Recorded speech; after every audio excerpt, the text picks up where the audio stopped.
लालची लड्डू वाली। मदनपुरा में कमला मौसी के लड्डू बहुत प्रसिद्ध थे। कमला मौसी के लड्डू में खास था उनका देसी घी। रोज सुबह कमला मौसी सुबह 5 बजे उठकर अपनी गाय का दूध निकालती थी।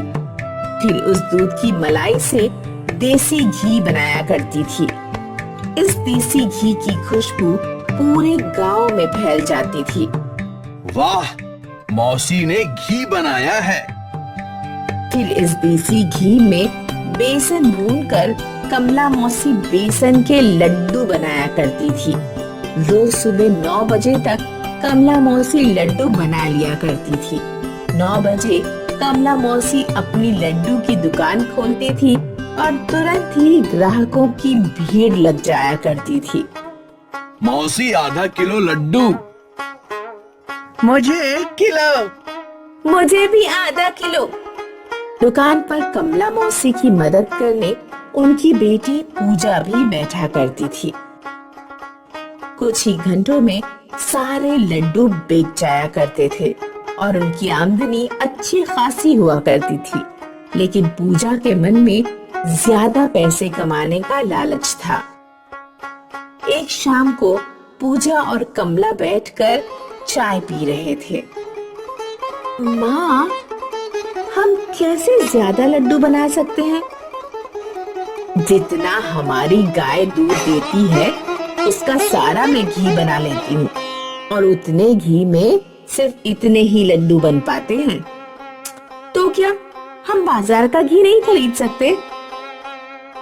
हमारे लड्डू की खासियत हमारा घी ही है। माँ, बाजार के घी में भी उसी तरह की खुशबू आती है। लेकिन अगर ग्राहकों को पता चला तो? हम शहर के बाजार से शुद्ध देसी घी खरीदेंगे। यहाँ तुम रोज गायत्री के दूध से घी बनाना, जिससे ग्राहकों को शक भी नहीं होगा। इन दोनों घी को मिलाकर लड्डू बना देना। ज्यादा लड्डू, ज्यादा मुनाफा। बात तो तेरी सही है। वैसे भी हमारे कितने ग्राहक खाली हाथ लौट जाते हैं। पूजा शहर गई और उसने वहाँ एक देसी घी का डिब्बा खरीद लिया। अगले दिन कमला मौसी ने रोज की तरह अपनी गाय का दूध निकाला और उससे घी बनाने लगी। गांव में मधुर सुगंध फैलने लगी। फिर कमला मौसी और पूजा ने लड्डू बनाना शुरू किया। उन्होंने अपने घी के साथ बाजार वाला घी मिला दिया और ढेर सारा बेसन भी। बेसन को भून भून कर फिर दोनों ने लड्डू बनाए।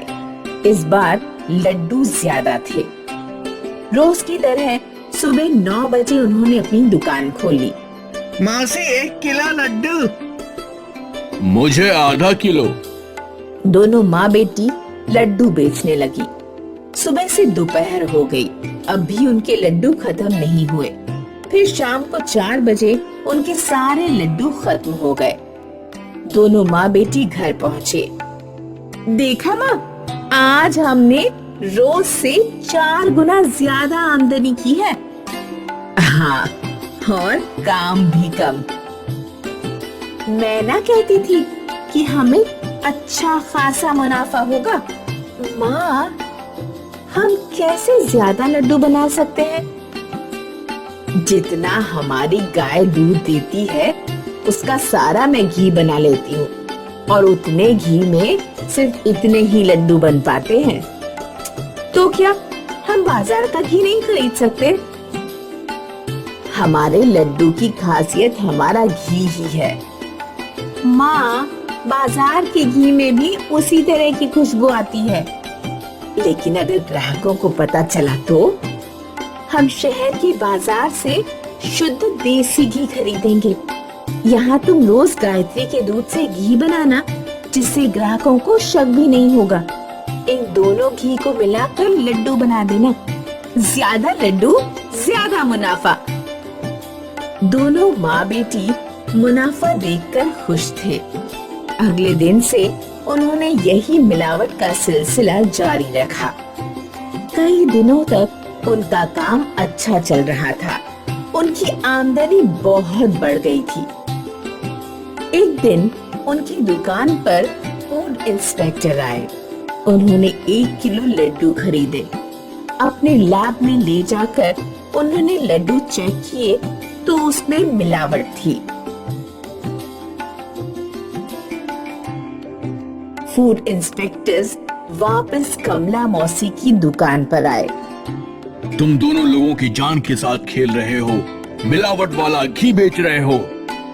नहीं नहीं, हम तो खुद ही घी बनाते हैं। जल्द ही भीड़ वहाँ इकट्ठी हो गई।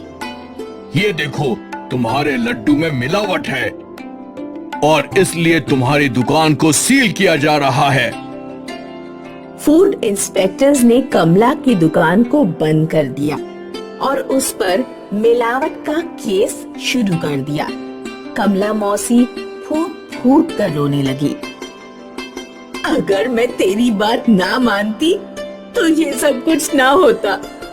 माँ, हम कैसे ज्यादा लड्डू बना सकते हैं?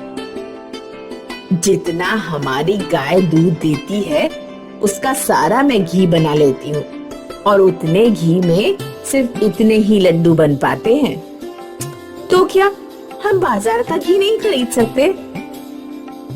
हमारे लड्डू की खासियत हमारा घी ही है। माँ, बाजार के घी में भी उसी तरह की खुशबू आती है। लेकिन अगर ग्राहकों को पता चला तो हम शहर के बाजार से शुद्ध देसी घी खरीदेंगे। यहाँ तुम रोज गायत्री के दूध से घी बनाना, जिससे ग्राहकों को शक भी नहीं होगा। इन दोनों घी को मिलाकर लड्डू बना देना। ज्यादा लड्डू, ज्यादा मुनाफा। बात तो तेरी सही है। वैसे भी हमारे कितने ग्राहक खाली हाथ लौट जाते हैं। पूजा शहर गई और उसने वहाँ एक देसी घी का डिब्बा खरीद लिया। अगले दिन कमला मौसी ने रोज की तरह अपनी गाय का दूध निकाला और उससे घी बनाने लगी। गांव में मधुर सुगंध फैलने लगी। फिर कमला मौसी और पूजा ने लड्डू बनाना शुरू किया। उन्होंने अपने घी के साथ बाजार वाला घी मिला दिया। माँ, मुझे माफ कर दो।